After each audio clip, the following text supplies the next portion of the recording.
This demo is going to talk about automated messaging.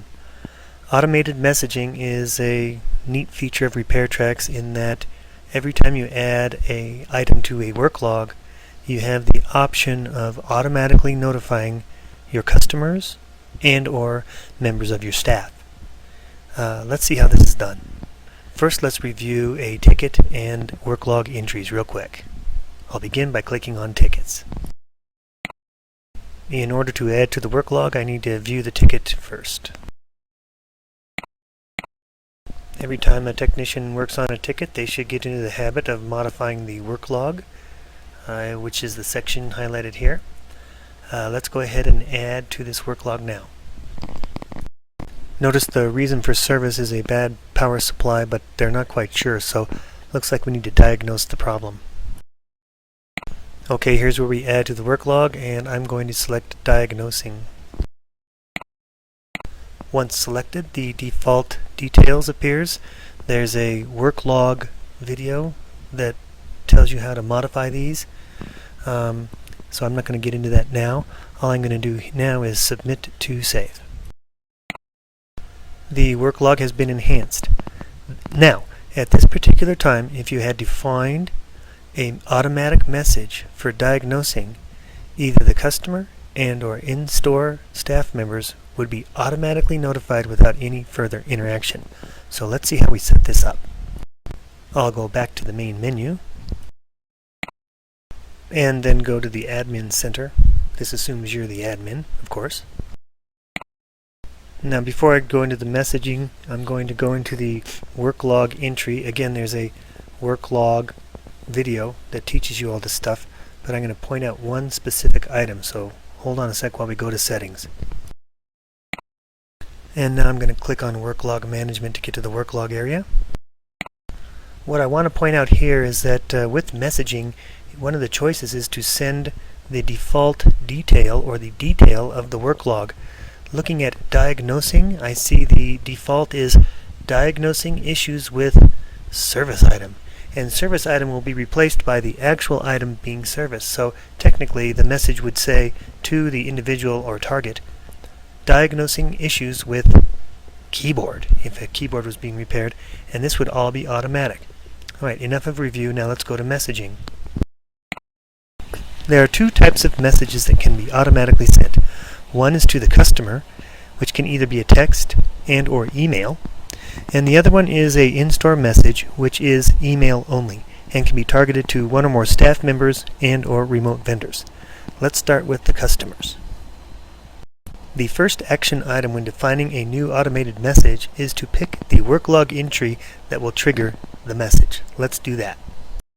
The list you see here is a customized list. Again, there is a separate video called Work Log that shows you how to customize this list, but I'm going to go ahead and pick reason for service at this time and do some edits. Notice that when I pick a work log entry or message trigger, it shows that currently I do not have any messages set up, and it's telling me that if I make some changes and click submit, I can modify it. So let's go ahead and do that. I've decided that I'm going to send a custom text and or email to the customer when they first come in. This is kind of slick. So they first come in with their service item, you take their information into the system, and as soon as the ticket wizard is complete and the reason for service has been entered, right then and there they get a text message that welcomes them to your store. Let's see how to set that up. Notice that when I select the custom text and or email, the interface dynamically changes and provides me with an area where I can enter in a text and or email. If I just want to enter in a text, I would leave the email components blank and vice versa. It is an and or situation and all up to you. I'm going to go ahead and fill out some of these things with database keywords. In order to find all database keywords, click the help icon for the complete list. Here I go.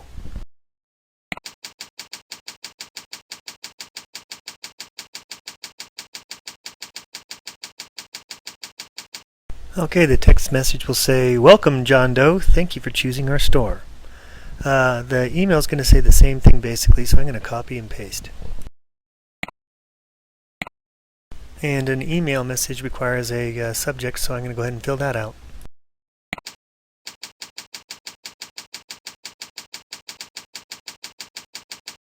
That's it for this particular message trigger, so I'm going to go ahead and save it.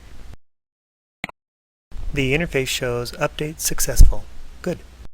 Now I'm going to do an example where we use the default work log detail to send a message. Let's set that up. If you recall, I showed you the default diagnosing message earlier in this video, and now let's see how this interfaces with the messaging system. I'm going to choose diagnosing.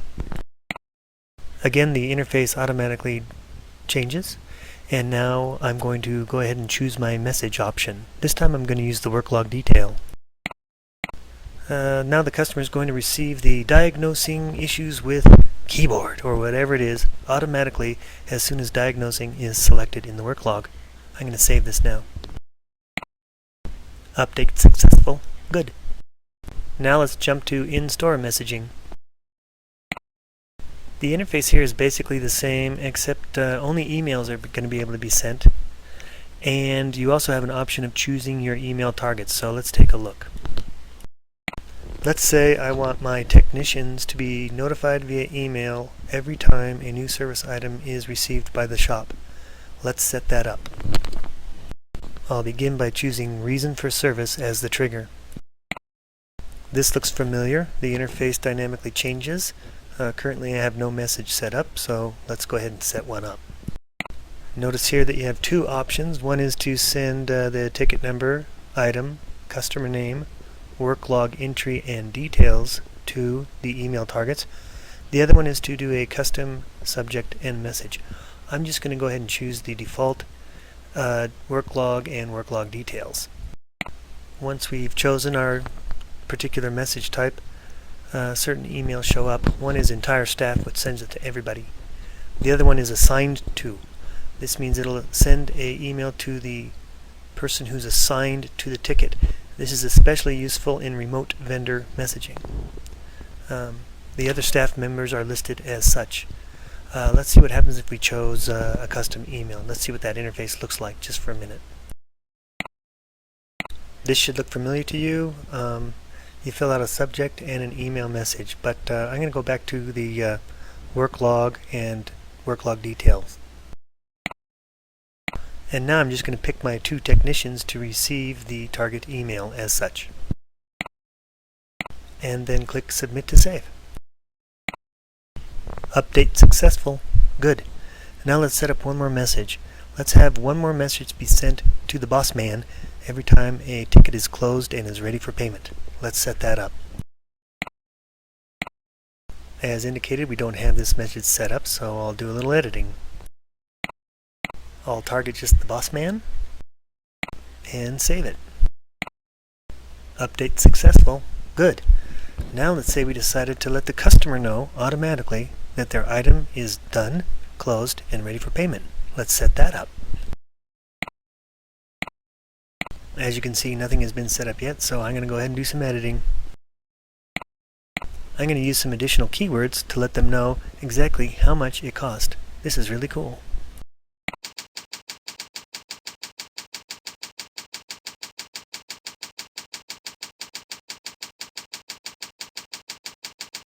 I'm going to do a quick copy and paste, and then compose an email subject.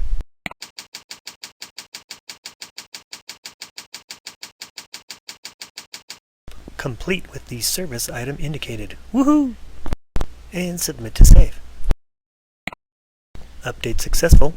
Now let's go back to the ticket area and generate an automatic message.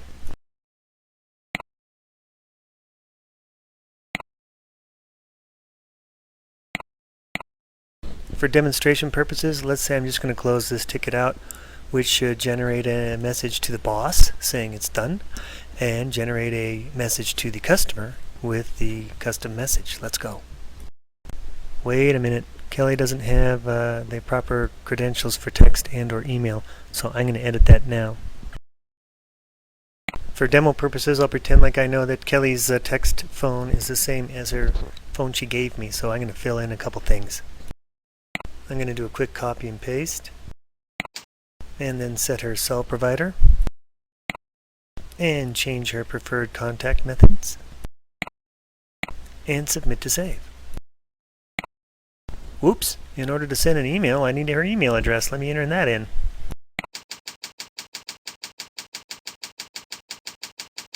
And submit to save.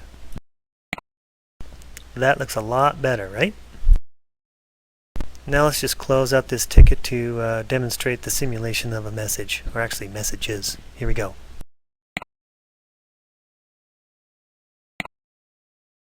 Notice the default text appears. The boss man will receive that one, and the customer will receive the custom email and text with embedded keywords that were replaced with database values. How cool is that? Submit to save. The boss man has received an email. The customer has received a text and email. The customer knows it's ready for pickup without any more further interaction. And this is the end of this demo. But how cool is that? Have a great day.